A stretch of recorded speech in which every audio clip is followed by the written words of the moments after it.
Alright, hi everyone, this is audap. Let's check out Heart of the Woods running on PlayStation 5. And yeah, this is actually a PlayStation 5 app. I was a little surprised that it's just not a PlayStation 4 app. So let's see, thank you for purchasing Heart of the Woods. Please configure the following accessibility settings before you start the story. You can change these options at any time. Text screen shake.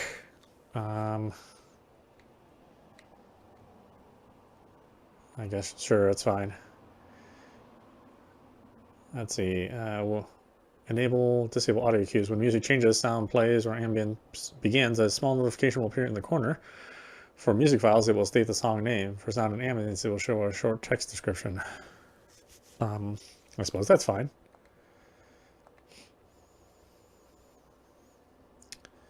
Enables image descriptions. Additional information can be displayed on screen to accompany visuals, especially for effects and CG. For example, Abigail skips the snow laughing. Oh, I guess. Thank you. More accessibility options, including text size, color, font, are available in the game options. Please enjoy Heart of the Woods.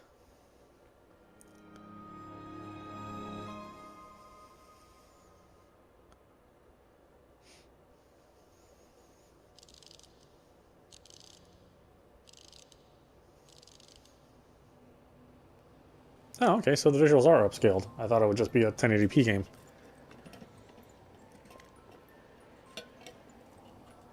I guess that would explain the ps5-ishness. Okay, so text speed. Let's get that up, shall we? Oh, is this a RenP game? It looks like RenP options. Yeah. Oh, that's okay. I'm glad they got the engine to work on the various platforms. I know it's not like a super that doesn't really run well on a lot of devices. So yeah, it's nice to see it here. Text size large, please.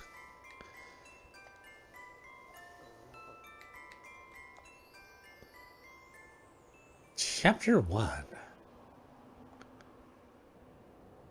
A winter wonderland. That's how this place was pitched to us, out in the middle of a forest with an unpronounceable name in the village that time forgot. In the email, it sounded like every other ghost hunter's paradise that we get message about, isolated and antiquated, with a tourism board encouraging hokey effects and gaudy billboards. The vast majority of those emails go unanswered. If Tara weren't so capricious, this one probably would have too. But no, something about journeying to the middle of nowhere for a month struck her fancy, and like always, I let myself get dragged into it, so here I am for the last time. On board a lonely train to the village of Eisenfeld, Tara and Maddie sit in uncomfortable silence. Maddie has blonde hair and red glasses, and wears a green jacket. Tara has layered red hair and a black hoodie with a t-shirt of the moon. Tara is sleeping while Maddie is looking out the window. The train beats out a slow, monotonous rhythm beneath us. It's an older machine, the sort that looks like it's supposed to take us to wizarding school, or that should be in a museum. When I bought the tickets, I thought we'd be getting onto something a bit more modern. Oops. I shifted my seat, the tattered cushions and wooden boards doing a little to soothe the pain in my back. We've been on the train for 12 hours, and I can feel every one of them in my bones. Tara's been out for the past 6, upright but fast asleep. If the bumpy ride bothers her, she doesn't show it. The paperback she was reading dangles low in her hand, in danger of losing her spot in the book. I scuff my feet across the floor, kicking at nothing. As tired as I am, I'm afraid for our journey to end, for Tara to wake up, to have to talk to her. I'm almost offended that she can sleep. She should be as preoccupied as I am, fighting off intrusive thoughts and wondering what to say. You wouldn't know it from looking at her that we'd barely spoken for 3 days. That's how long I told her that this would be our last trip for the show together, and that I was quitting once we got back home.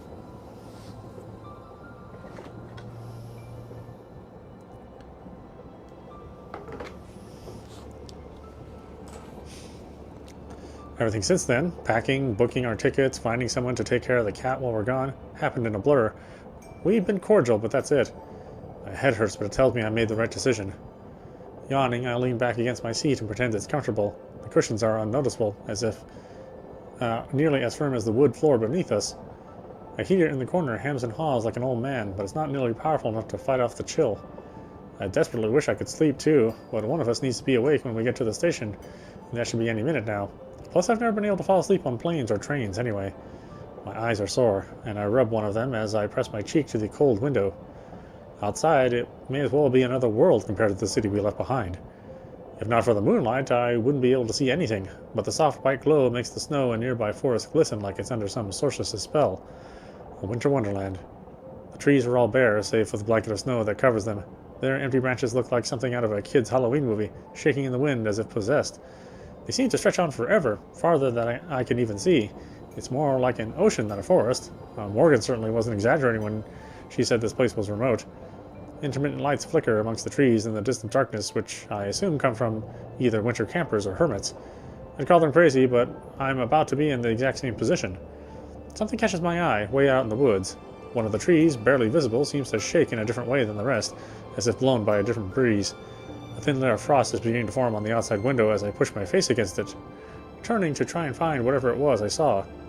It's gone, though. It was most certainly never even there to begin with. Either my eyes were playing tricks on me, or the moonlight was. I sigh and sit back again, allowing my eyes to barely close. I won't fall asleep. I'll just... I'm jostled back into alertness as the train lurches harder than before. There's a shrill whistling sound, and then the shudders of the train grow stronger as we begin to slow down. The driver hits the brakes. We're almost there. Across from me, Tara is undisturbed. Somehow, she still hasn't dropped her book. Apparently, she's less clumsy when she's asleep. Even through the frosted window, I can see the lights of what must be Eisenfeld as we approach the station. They're few and far between, like scattered stars. The buildings appear to be placed sporadically nestled on and around a hill. As we round a bend, the village goes out of sight once more. I can't really put this off any longer. I lean over and shake Tara's shoulder. Hey, wake up. We're almost there. Without opening her eyes, Tara mumbles a response. How close is almost? Seriously? I don't know. Couple minutes? Okay, I'm getting up. She isn't getting up. I mean it. If you sleep through the stop, we're just going to... I'm up, Mads. Maddie looks over at Tara, who raises her head from the book. She finally opens her eyes. I cut off the end of my sentence, not sure if I was serious or not. We're not even there yet, and we're already snappy. God, I wish I could sleep. Just a little longer, I tell myself. You excited? Little bit. Lie. You? Kinda nervous still. What is there to be nervous about? We've done this 1,000 times. Yeah, well, this isn't like those other 1,000 times. And you know that. She shrugs again, not meeting my eyes. I don't know, Maddie. I'm sorry. Let's chill. Yeah, sorry. We lapse into silence. At least when she was asleep, it wasn't awkward. I just want off this train. I want to be distracted by going to the cabin and taking in the new sights. Any minute now. Hey, listen. Yeah? I know you're, like, not super thrilled to be here. She pauses, likely hoping for me to disagree. I don't. But let's just be cool, okay? Let's just try and have a good time. I breathe a deep sigh and let it out slowly. She's right. I'm committed to this trip. I can at least make it easy on myself. Yeah, okay. Sorry for getting bitchy. I'm tired. I feel ya. Hey, how do I look? Like you just slept for 6 hours on a train. That bad, huh? She messes with her hair in some attempt to improve its state. The results are unnoticeable at best. Hopefully it's good enough for Morgan... Fisher. Morgan Fisher. If she's meeting her online hero or whatever, then I doubt she'll care that your hair's a mess. God, I hope not. I don't want to end up on some fashion faux pas vid.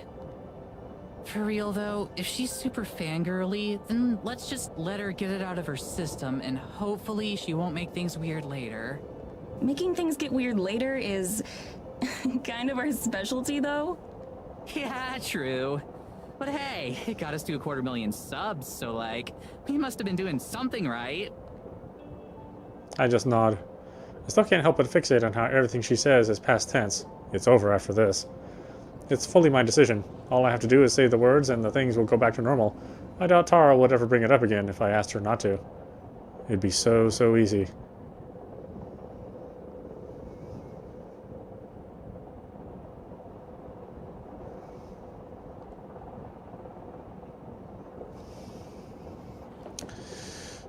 Yeah, well, the voice acting is about as good as my voice acting, rather unfortunately. We step off the train and into another world. A frigid wind saps the heat from my body almost immediately, as if it had been waiting until we arrived to pelt us until our skin felt like it was burning. I instinctively wrap my arms around myself to try to preserve what little body heat I have left, but it doesn't change a thing. I might as well not even be wearing a coat for all the good mine does. As nice as it is to have the moon keeping things from being completely pitch black, I could really go for some cloud cover right about now. Anything to keep the warmth around us. Tara doesn't even notice the cold. Armed with nothing but her signature jacket, she seems immune to the chill.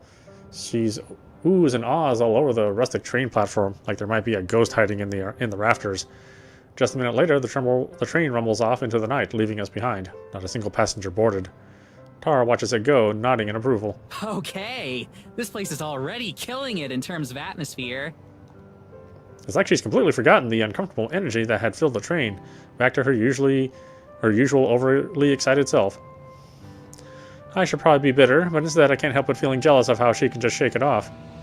She has a little pocket camera that she's been carrying with her, and she uses it to take a few pictures of the inky blackness surrounding us. I glance upward at the lights which hang from the ceiling.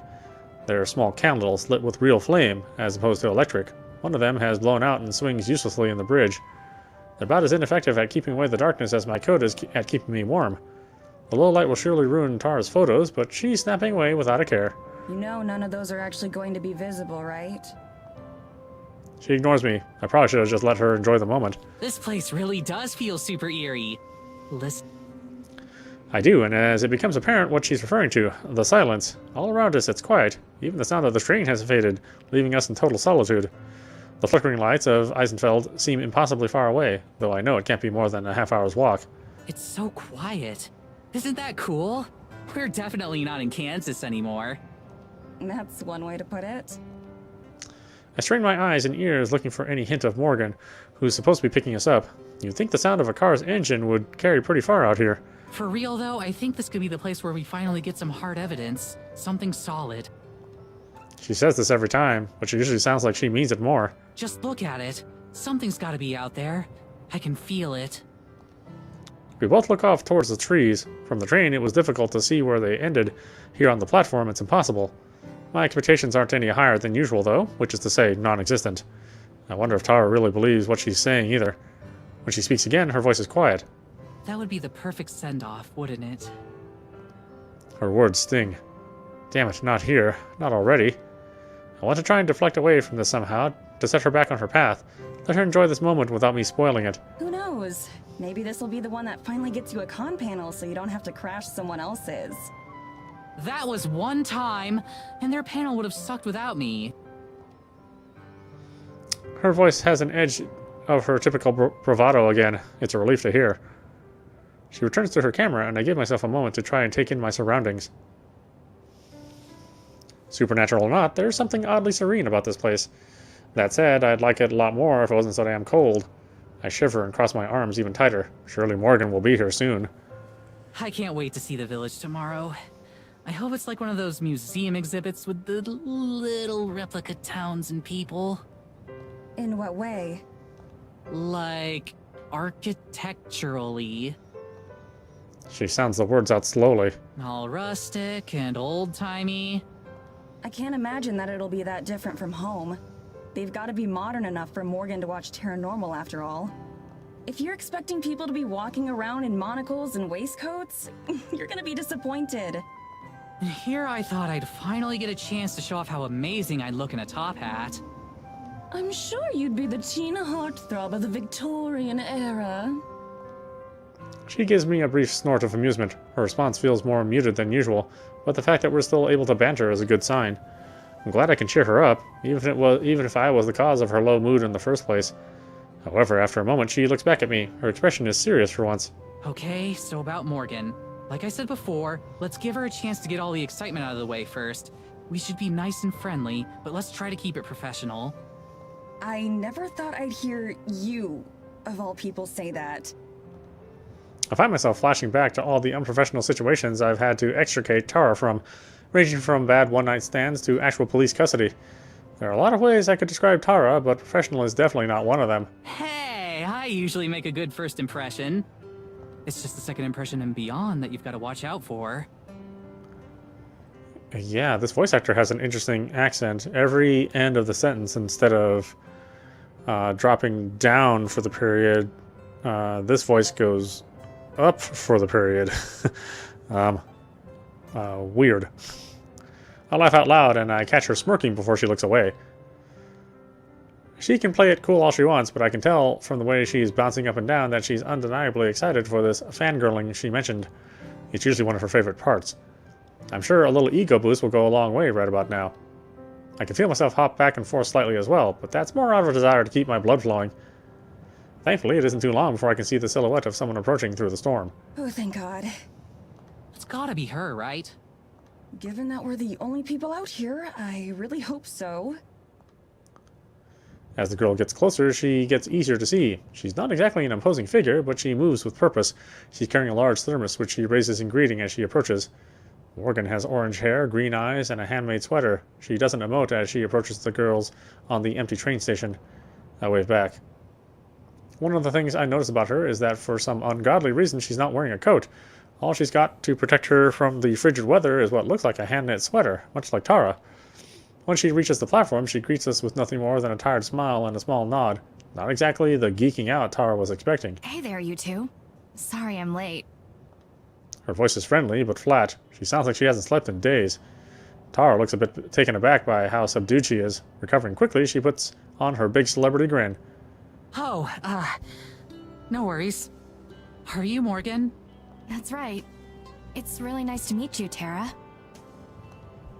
Morgan's smile does seem to grow warmer as she greets her, but her face quickly regains a neutral expression a moment later. I can see Tara's smile faltering as she realizes that this is clearly the maximum amount of geeking out this girl is capable of. To her credit, she recovers well. Likewise. Charmed, I'm sure. Okay, maybe not that well. Tara extends her hand and Morgan gives her a brief handshake before turning to me. You're Madison, right? I think we spoke online already. Just Maddie is fine. Nice to meet you. She shakes my hand as well. It's a firm, friendly handshake that ends as quickly as it began. Before she continues, she takes another sip from her thermos. I find myself wishing for a cup of coffee, too. It really is nice to meet the two of you. I'm sure you receive a lot of invitations, so I'm glad you were interested in mine. Are you kidding? Remote village in the middle of a huge forest? There's no way I'd pass that up. I've heard all kinds of stories about the things you'll find in places like this. Hopefully not too many, or I won't have anything new for you. Oh, I'm sure you've got something I'll be interested in. Real smooth, Tara. So much for being professional. I can see Morgan's mouth twitch slightly at the comment. I can only hope it was something closer to a smile than a grimace. Tomorrow I can show you around the village. There isn't too much out of the ordinary there, but I'm sure you can find a few things that interest you. That would be wonderful. We can go sightseeing when Tara isn't off chasing spirits around in the woods. Morgan and I both smile. Tara flashes me a look of mock annoyance for the slight. But it's probably eating her up that I've gotten more of a reaction out of Morgan than she has. It's about a half-hour's carriage ride to the cabin if you guys want to head out. Do you need help with your bags at all? Tara lifts her bags, giving Morgan another shiny grin. I'm pretty sure I see her accidentally flexing her arms, too. Don't even worry about it. I got this. Okay, cool. This way. As we follow her, I can see Tara pouting behind her. I've never seen the wind get taken out of her sails like that. At least she gives her another thing to think about besides my departure. Wait a second. Did she say carriage? No way. We're standing in front of an honest-to-goodness horse-drawn carriage. If it weren't for the little white puffs of breath coming from the horses' noses, I'd be willing to believe that it was some sort of commemorative statue. This is so cool. Is it yours? It belongs to my family. Given that there aren't any roads through the woods, there isn't really a point to anyone out here owning a car. I move closer, examining the craftsmanship as best I can in the moonlight. The design is fairly bare bones, but a few flourishes here and there, and some semi-ornate painted finishes make it clear that this was something built with love and care. Somehow I'm the only one who seems intrigued by our ride. Tara, come take a look at this. As I speak, I look back and see her standing completely still, as if the cold has rooted her to the spot. Give me a sec. I'm just taking in the view a bit. From a distance. She's trying to act nonchalant, but her wide eyes keep flicking towards the horses. Her previously genuine grin has turned into a very nervous grimace. Slowly inching forward, she scoots further away from the horses as she approaches the carriage. I doubt she planned for part of her impression to be Morgan learning that she's absolutely terrified of horses. She had better at least learn to tolerate them, or this is going to be an even longer trip than I expected. Wait, if this is the only way through the woods, how are we going to get back and forth between the cabin and the village? Don't tell me we'll have our own carriage. Neither of us can drive one. Oh, I'm going to be driving you. I can take you back and forth and help you navigate the woods. You didn't expect me to just let you wander around a forest in the middle of nowhere without a guide, did you? Tara, still slowly making her way towards the carriage, does her best to give me a look of excitement. If anything, it resembles the look of a panicked hostage. The fact that she's still trying to play it cool is almost admirable in its futility. You're sure that's not any trouble? I'd hate to inconvenience you any more than we already have. It's no trouble. I run my own shop, so my schedule is pretty flexible. I'm more than happy to help. She looks over to Tara, who has finally made her way within a few feet of the carriage. She shoots us both a thumbs up. I have a feeling she might need it. Trust me, you have no idea. Morgan turns and deftly swings up in her seat, taking a hold of the reins. Tara finally manages to place her hands on the carriage and climb up to sit alongside her, shaking all the way. I let out a sigh of relief and follow suit, mounting up next to Tara. It's a little bit cramped up here, but I feel weird just sitting by myself. Besides, not keeping an eye on Tara is a pretty guaranteed way to make an even worse first impression. So, can you do any tricks in this thing?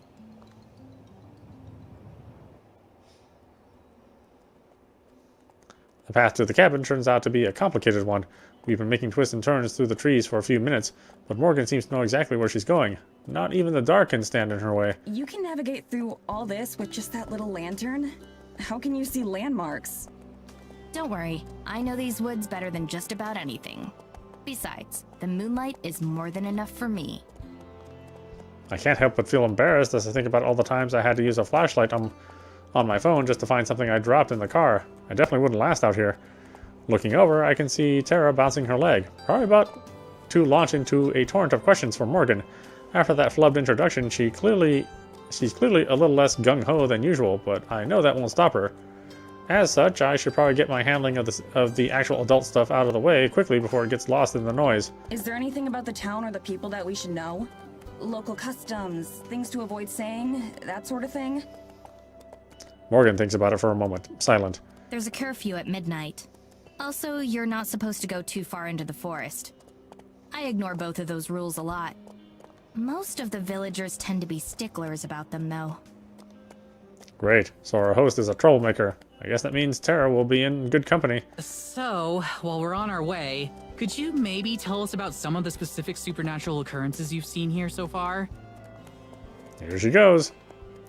Morgan sits up at the question. She looks over towards us, and her eyes seem to lose a bit of their constant drowsiness. She's been waiting for this. Well, we have a lot of freak weather events. Strange storms that appear and disappear, or are localized to certain parts of the forest in ways that shouldn't be possible. Tara nods solemnly, already totally enraptured in what Morgan is saying. Sometimes when I walk in the woods, I can see strange lights here and there. Like tiny little stars inside the forest. I've never been able to get close to them, though. I raise an eyebrow, but don't say anything. We've had countless cases of strange lights before, all of which have ended with a rational explanation. That doesn't seem to dampen Tara's spirits, though. I start to drift off. This is more Tara's jurisdiction anyway, so I'm sure they can just wake me up when we get there. There's also my cat. Your cat is a supernatural occurrence? She can talk, so I'd say so. Her words snap me out of my trance. Looking over at her, I expect to see her holding in a laugh or sporting some kind of mischievous grin, but her face is as serious as it's been since we've arrived. Your cat can talk? Like, talk the way a human does? Yes, she's very well spoken, in fact. I try to hide a sigh. Weird weather and lights are in the woods are ambiguous enough that we can play along with them. But every so often we get these blatantly fake claims too, like a talking cat. Tara, however, instantly perks up once her words sink in. She can't actually believe her, right? So, could we talk to her? She won't mind if I ask her a few questions, right? I was hoping you'd ask. I think you'll be very interested in what she has to say. The whole thing is clearly some kind of joke, but Tara is absolutely taken in. I can practically see the wheels turning in her head as she plans out her follow-up question. That's never good. So, do you have any ideas about what could be causing it? Something in her diet, maybe? I don't think so. Have you been feeding her some kind of special Eisenfeld cat food? Can I try some? Okay, I think that's enough of that. When Tara starts talking about eating cat food, it's time for me to exercise a little diplomacy and move the conversation forward. Crazy or not, I think we should move on. So, what kind of things does she talk to you about? Just about our lives for the most part. I figure you'd be better off hearing it from her rather than me. I'm sure that'll be illuminating. I'll say, if there's something that paranormal in the village itself, you must have seen way crazier stuff in these woods. She starts to gesture as she talks, pointing back towards the village and swinging her arms around as she mentions the woods. Well, there's one pretty major thing, but you probably won't believe me. I wouldn't have come out here if I didn't believe you. Anything you have to say, I want to hear. I can't detect a hint of cynicism in her voice. Either she really believes this girl she just met has a talking cat, or she's giving a performance worthy of an Oscar. Are you sure? 110%. Lay it on me. She winks at her and flashes her finger guns, back in celebrity mode. Tara's good at recovering with these things, but I've never seen her recover on this level with such speed. But as I watch her lean in towards Morgan to make sure she catches her next statement, I realize another possible reason for her passionate response. If there's one thing she loves more than hearing strange stories, it's trying to impress a cute girl. Now things are starting to fall into place a bit more. Well, one of the main reasons I called you out here is... I'm not sure if it has a name, but it's some kind of forest spirit.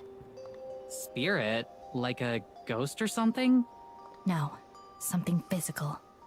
Some sort of massive creature. Like the forest came to life. Okay, this is new. Even the crazier fans don't get this outlandish. But Tara is absolutely eating it up. No matter what her reasoning is, I'm glad she's having a good time. Is there anything else you can tell me about it? Does it speak or anything? Have you managed to interact with it at all? Is it more kaiju-sized or more basketball player-sized? I've only seen it once, unfortunately, so I don't know too much about it. I've searched for it a number of times since, but without any results. Who knows? Maybe you two will have better luck than I have. That's what you're best at, isn't it? In terms of talents, I'd say it's certainly up there. Morgan's mouth turns up into a small but seemingly genuine smile, and her expression grows slightly less intimidating. I knew you'd believe me. Nobody else around here does. I can't imagine why. I feel a pang of guilt as the thought crosses my mind.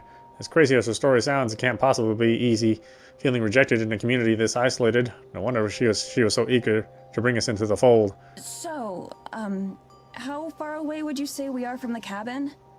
We should be coming up on it any minute now.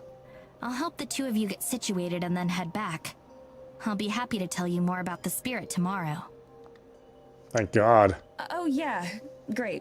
That's great. I'm exhausted.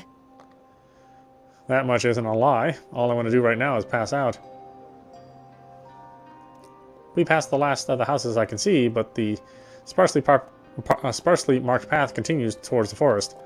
The last traces of civilization are behind us now. By any minute now? What exactly did you mean? I can't keep the biting tone entirely out of my voice. Just ahead. See? She points forward into the darkness. I strain my eyes to see anything other than murk. Finally, I spot the faint outline of a small cabin practically swallowed by the forest. I started the heater before I left to get you, so it should be warm. That's what I like to hear. You're like Prometheus. I'm surprised you know who that is. Why? I love that movie. Morgan suddenly jerks the reins and the horses come to a stop. Tara and I are rattled from our seats and nearly fall forward. Damn it. What happened? Rather than answer, Morgan just glares into the darkness where the cabin is.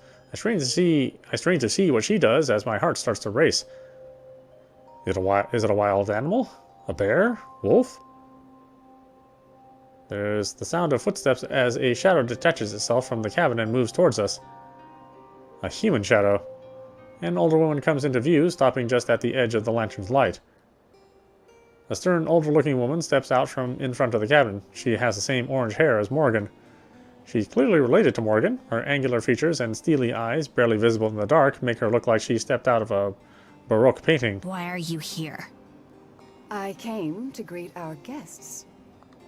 She spits the word "our," clearly asserting some sort of ownership. I suck at it. I suck in an involuntary breath as she approaches. Being able to see her more clearly isn't a reassurance. If anything, it's the opposite. Something about her radiates hostility. Even the horses seem uncomfortable, their ears pressed back as they stamp their feet in the snow. Up close, her gaze is sharp and fierce. Her face is proud but sunken, cheekbones jutting as if her face doesn't quite fit. It makes her look older than she is. Which of you is Tara? Mouth drawn thin, she looks from me to Tara and then back again. Each second that passes makes the discomfort grow. I keep waiting for Morgan to intervene, but she doesn't. Tara and I exchange a quick, nervous glance. Then she clears her throat and leans forward, offering a handshake. That's me. The woman regards Tara's outstretched hand for a moment and ignores it. Welcome to Eisenfeld. My name is Evelyn, the mayor. Who are you? Her attention flicks to me like a hand on the clock. I'm Maddie. Madison. Tara's manager? I see. It's clear that she's judging us, though I have no idea on what. Are you done yet? They're tired. You can interrogate them later. Just what exactly is she volunteering us for? Interrogate is kind of a strong word.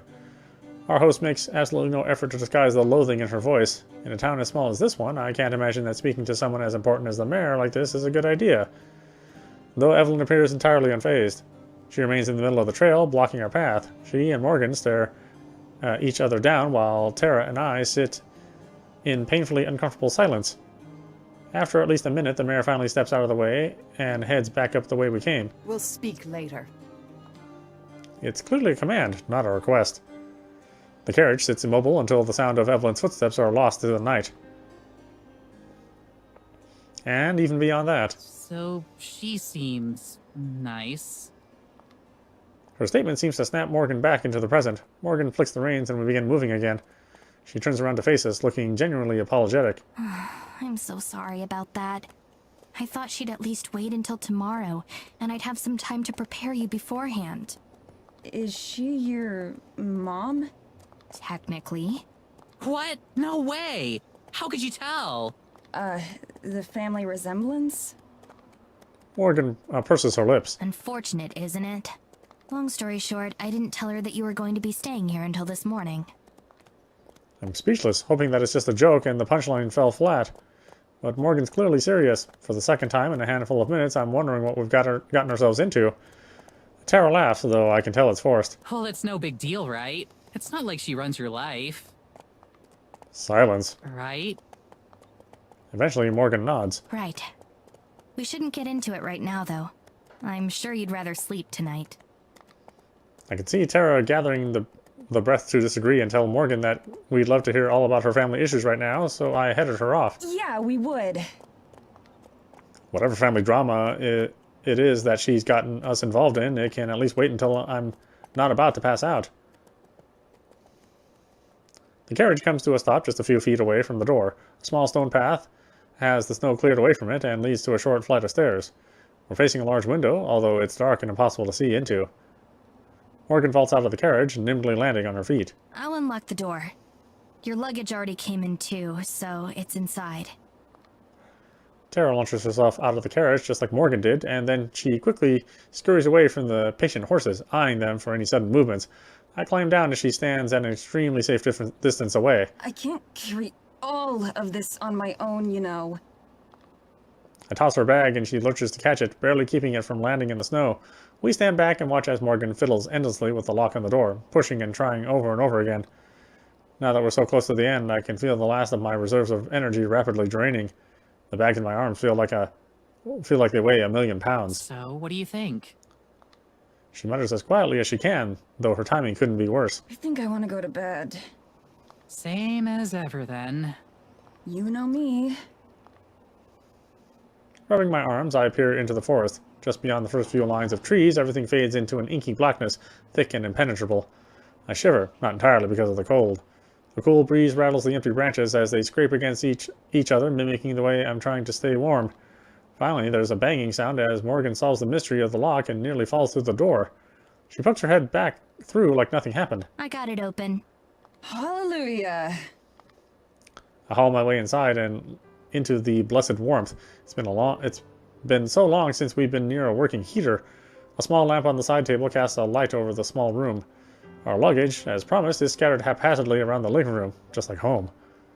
Tara slips past me to bounce around and examine it all. Her bags hurtled as carelessly as I pull them out of the carriage. Oh my god! Holy shit! This is so cool! There's nothing really out of the ordinary, so I just stand there and wait for her to get it all out of her system. Isn't this the coolest? It's like staying in a history museum. That's the kind of thing you'd usually treat like a punishment. Are you kidding me? I love history. We even did that whole series on the history of cryptids in the American Midwest. And I spent like 3 months on that special about Bigfoot's impact on the Great Depression. That's one of my favorite episodes. I had never heard of the theory that FDR was a cousin of Sasquatch. To be fair, I don't think FDR did either. Morgan laughs and I just roll my eyes. I mean the kind of history that actually happened. History is doomed to repeat itself, Mads. I don't even respond. That whole episode felt like the plot of an awful low-budget B-movie. Instead, I cross the living area towards a tiny hallway with a pair of identical doors. These are the bedrooms? That's right. They're the same size, so there's not much of a difference. Guess I'll take this one then. I push open the door. I push open the closer door. Inside, it's just 4 walls with a bed, a shelf, and a small dresser. I drop my bag on the floor and roll my suitcases in. Tara lingers in the living room, talking about the features of the cabin with Morgan. Suddenly, I hear her yelp in pain or horror. I rush back out, knocking over my suitcase and nearly slamming into the door as I go. I half expect to see Morgan holding a bloody knife or something, but instead, Tara's just holding her phone. What happened? A tragedy. Actually, worse, the apocalypse. Check out your phone. I do as she says, expecting a news article or an alert or something, but there's nothing. What? I don't have anything. Exactly. No service out here. I check. Sure enough, she's right. There isn't the barest trace of a signal at all. What about Wi-Fi? I assume we have that, right? Technically. Oh no. I stocked up on books and downloaded a bunch of new films before we left, since I wasn't expecting to have much of a connection out here anyway. But I'm willing to bet the thought never even crossed Tara's mind. Good thing I packed a few books I think she'll like too. Tara glumly pockets her phone again as Morgan gives us a small smile. Let me give you the quick tour. I don't think it's entirely necessary since we can see everything ourselves, but I don't stop her. This is the kitchen. There's a stove and an oven. The stove is somewhat picky and doesn't always like to work. Actually, I guess it's the same for the oven. Don't worry, I don't know how to cook anyway. Over here is the fireplace. I can show you how to chop firewood sometime if you'd like. I think I might pass on that one. This is the couch. You can also sleep on it if you'd like. It doesn't unfold into a bed or anything, but I sometimes come here and sleep on it anyway. That doesn't even surprise me. The Wi-Fi password is on a note by the phone. So is my phone number, so you can reach me anytime. Do you have any questions? I shake my head and look at Tara, who does the same. I think we're good. Thanks for all your help tonight, Morgan. It was my pleasure. Again, I can't thank you enough for coming all the way out here. I'll be sure to make it worth your time. I'm sure. Can't wait to get started. Me either. But I should probably be going for tonight. I've kept you up long enough as it is. She heads out the front door, waving goodbye. Night, Morgan. Thanks again. Good night. Through the large window, we can see as she starts to make her way down the path. I'm gonna go to bed too. Yeah, same. We switch off the lamp as we head to our respective rooms. Tara grabs her bags from the floor where she tossed them. Alright, see you in the morning then? Yeah, night. I shut the door behind me, and she does the same. I sway like a zombie as I stalk towards my bed. It takes the last of my strength to dig my pajamas out of my suitcase and change. There's a window here that looks straight into the forest. The first thing I do is pull the curtain shut. Crawling into bed, I face away from the window and pull the blankets up to my chin. It's heavy and warm, and I wrap myself around around like a burrito. The bed is firmer than I'm used to, and the pillow thinner.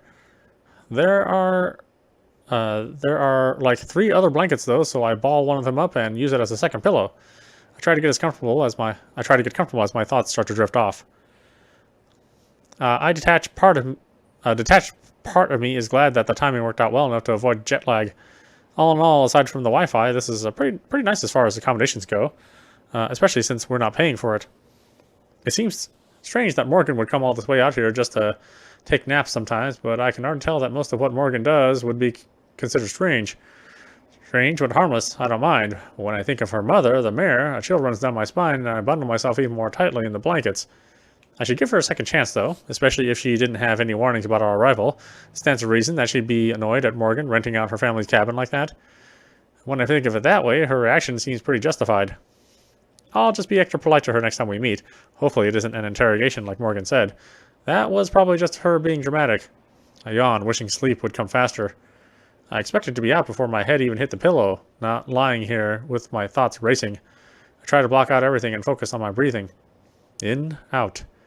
In, out. In. A loud tap-tap-tap on the window cuts through the silence. My heart leaps to my throat as I bolt upright in my bed.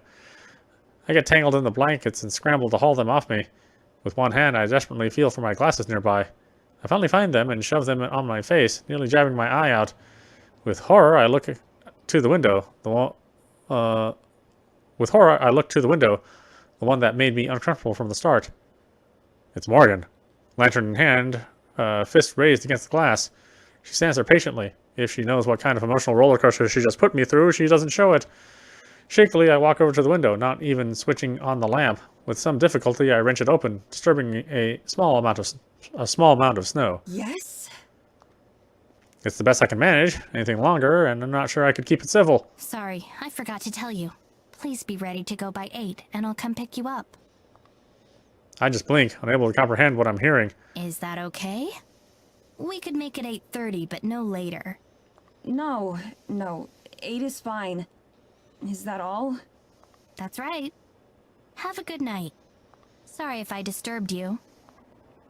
I slam the window shut and hobble back to bed. She doubled back in the snow and scared the hell out of me for that. I check the time on my phone. It's nearly midnight. 8 hours of sleep and then be ready to go. Is it going to be a long... it's going to be a long month, isn't it? 8 hours and 34 minutes later, I know because telling time is my phone's only remaining function, yet I still check it constantly like something might change. True to her word, Morgan was there to pick us up right at 8. It's a minor miracle that Tara and I were both ready to go. I don't know who made it worse, me waking up, or I don't know who made it worse, me waking up to my alarm or Tara walking up to me banging on her door. Even now, she slowly eats a piece of bread from the kitchen, looking for all the world like a cow chewing cud. With each bump that the carriage hits, my tiny cup of coffee threatens to spill onto my hand. I'm not sure that I'd feel it.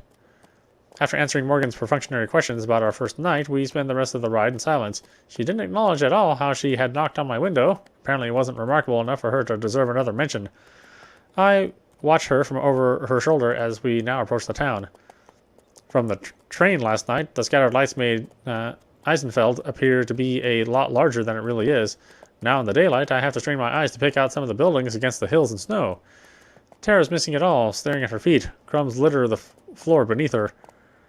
Morgan guides us along a path that I'm pretty sure is the same one as last night. A few villagers move out of the way of our carriage, not even turning to look.